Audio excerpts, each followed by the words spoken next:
Steve, thank you for that. That was really fantastic. I want to thank you for being here and also thank Amazon for their commitment to paid streaming models. It means a lot to the industry for a company of your size to really commit to a model that works for songwriters and music publishers, and I thank you for that.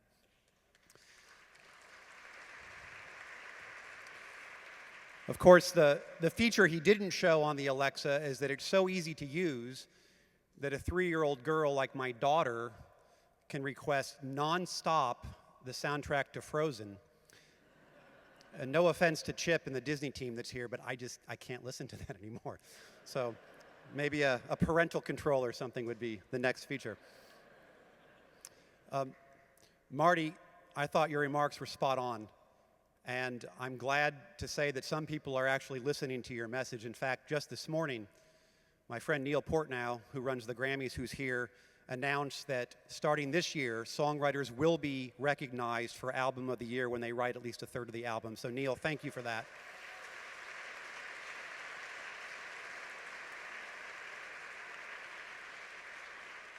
And thanks to your entire board of trustees, which includes NMPA's own Richard Stumpf as well. Of course, the best way to recognize songwriters is to pay them. And so let's talk a little bit about the state of the industry. And the state of the industry is actually really great. So this is the 4th year that NMPA has now collected confidential revenue information for the entire industry in the United States. And I am very pleased to report to you today that the songwriting and music publishing industry for 2016 reached a $2.652 billion industry, which is actually quite remarkable. If you look at the last 4 years, after a decline of our revenues as we were losing revenue from physical models and download models, for the last 2 years now, we have actually seen real growth.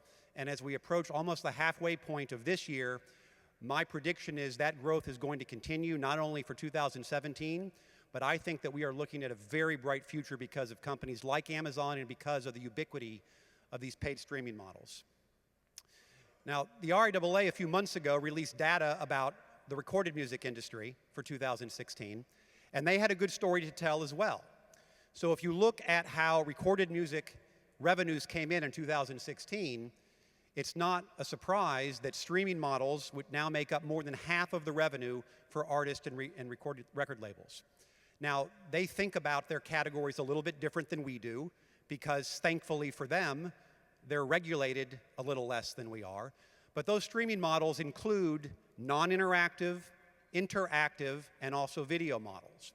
What's significant about that 51% number for record labels is that 74% of that came from paid streaming models.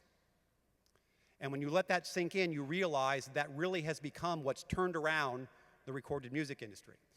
When you look at the publishing industry, there's a remarkable story about what happened in 2016.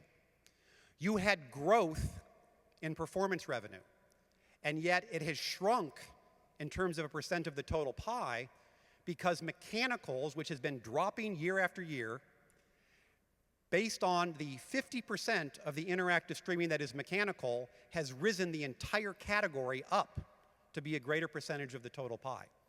So while physical product becomes quickly a novelty item, and the download market is basically dead, half of the paid interactive streaming model has made mechanical revenue rise last year. That's how important paid streaming models are.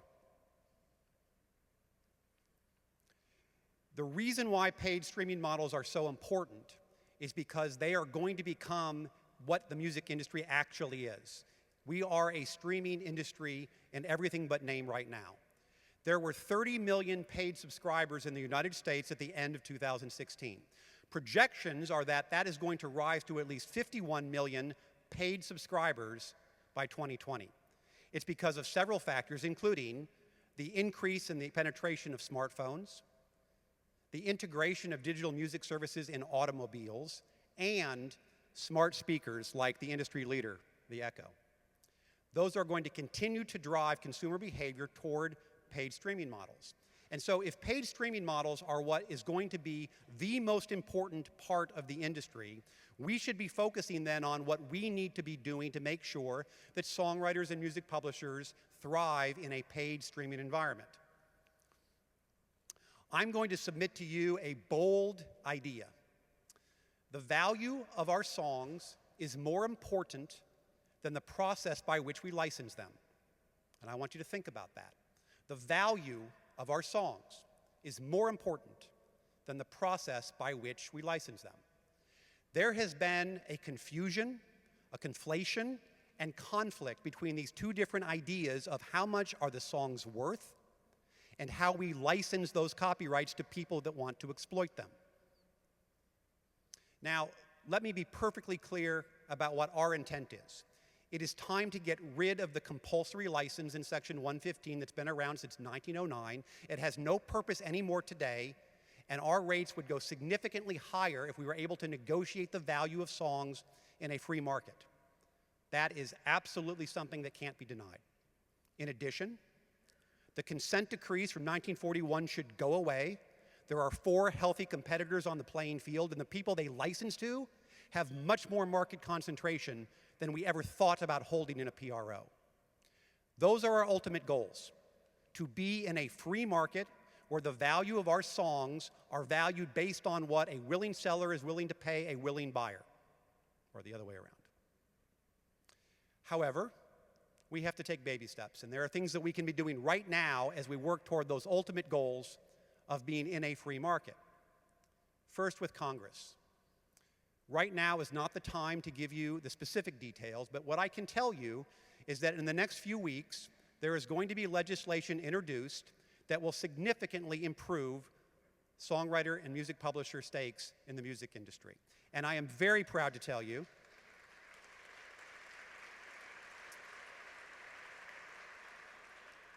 that I have never seen before the amount of collaboration and cooperation among the key players to get to this point. For the last several months, we have been working very closely with our partners, and I am very proud to say and to thank tonight Paul Williams and Beth Matthews from ASCAP, Mike O'Neill from BMI, John Josephson from CSAC, Irving Azoff and Randy Grimmett from GMR, Lee Thomas Miller and Bart Herberson from NSAI, Michelle Lewis from SONA, all here tonight and all unified behind this legislation that's coming very soon. We have never seen this type of agreement and cooperation in the music publishing and songwriting and PRO industry, and I thank all of those leaders for making that happen.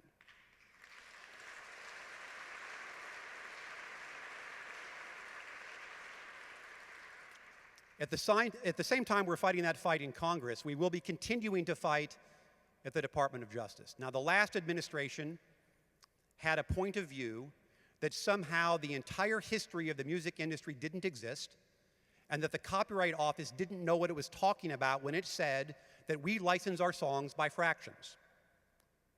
BMI had the courage to sue the Department of Justice. They won, and that case is now on appeal. And I'm proud to tell you that all of those groups I just mentioned are unified behind that appeal for BMI, and we're going to win that fight. Finally, the CRB. Just last week, we finished closing arguments in what has been a year-long trial that you don't want to know how much it cost. On the other side of the courtroom, we were facing some of the biggest companies in the world. It was a combination of Google and Apple and Spotify and Pandora and even Amazon. And we were on the other side arguing for better rates for songwriters. Don Zachary and his team at Prior Cashman did an excellent job. We will wait for a decision in December, but I can promise you that we have done everything in our power to make sure that the rate structure for the next 5 years is the best it can possibly be for songwriters and music publishers.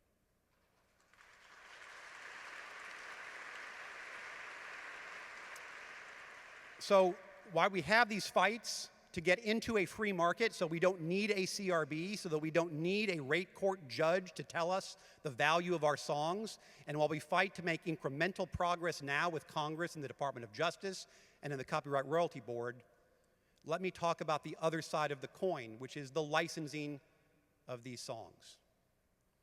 We are an industry that is built on an ancient model that is no longer relevant. We used to license our songs to record labels so they could put out a product, collect the money, and pay us. It was done album by album, and that is how the industry is still built to license mechanical rights. You look at how we license today. you have a record label, a PRO, and a music publisher, all that license now a digital music company that did not make the record, that does not always have the information about who owns the song, and they're the ones that are interacting with consumers. We do not have a licensing system that works. Now, let me tell you two things that are absolutely true. It is absolutely true that record labels are not supposed to release songs until they have first cleared the publishing and know who owns the song. That is true.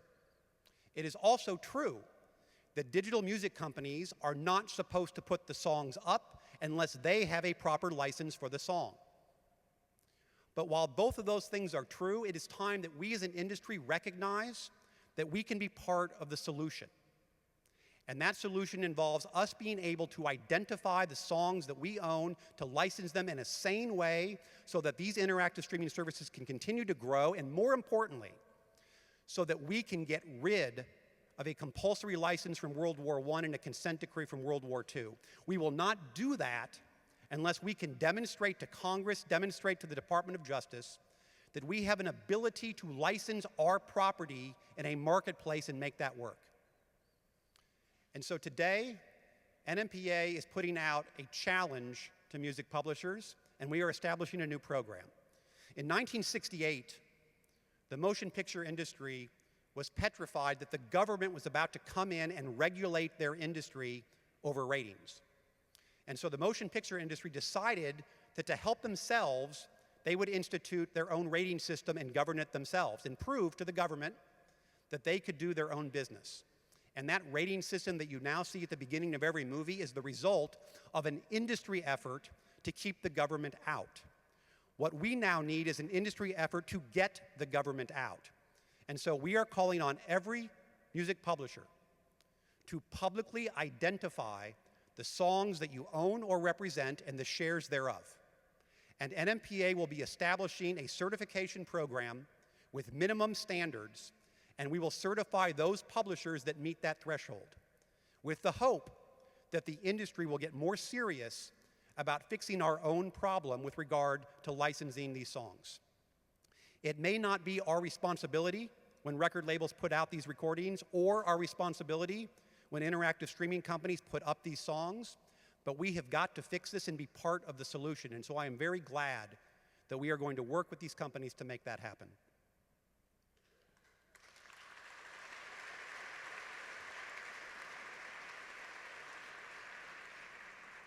I am aware that there are publishers in the room tonight that do not want to hear this.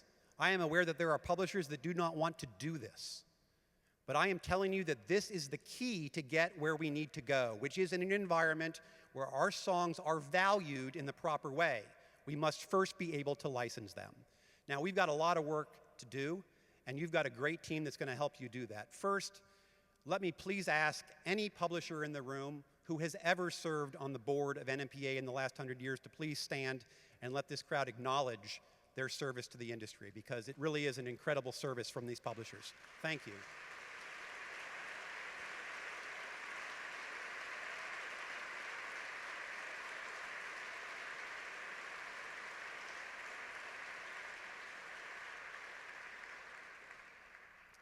And finally, let me recognize really who's doing all the work, and that is the NMPA staff. You may not realize this, but this event was put on entirely in-house at the NMPA.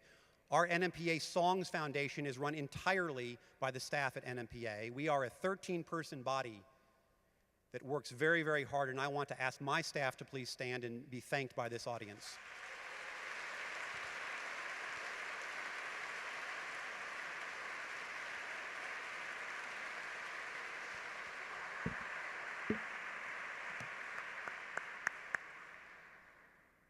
And with that, we'll get back to the fun stuff.